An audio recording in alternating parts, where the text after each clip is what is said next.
屆美國奧斯卡頒獎禮，李安憑住 3D 電影《少年派的奇幻漂流》第2度奪得奧斯卡最佳導演。喺台灣，馬英九總統祝賀李安獲獎。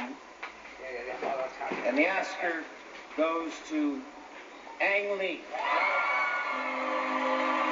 李安憑《少年派的奇幻漂流》擊敗勁敵林肯導演史提芬史匹堡，再次踏上奧斯卡頒獎台，係佢繼06年斷背山之後第2度奪得最佳導演殊榮。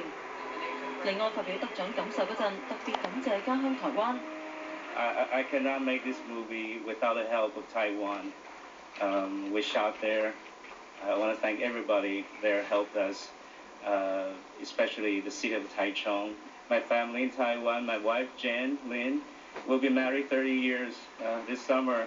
I love you.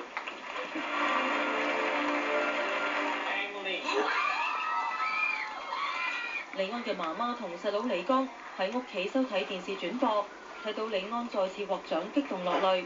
李安嘅媽媽話：個仔辛苦多年先至有今日嘅成績，為佢感到驕傲。《少年派的奇幻漂流》係李安首部 3D 製作電影，改編自全球暢銷小說家馬特爾嘅同名小說，講述印度政局紛亂，男仔派一家帶埋動物園嘅動物坐船移民加拿大，途中遇上風暴，只係剩翻派同一隻孟加拉虎，度過227日海上漂流。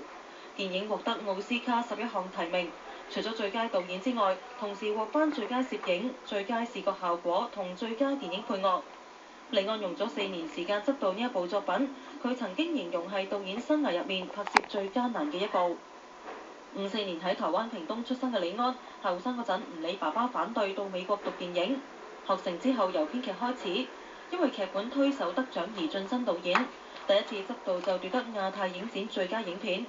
2000年憑《臥虎藏龍》首次獲奧斯卡提名，並且奪得最佳外語片。無線電視記者張敬之報導。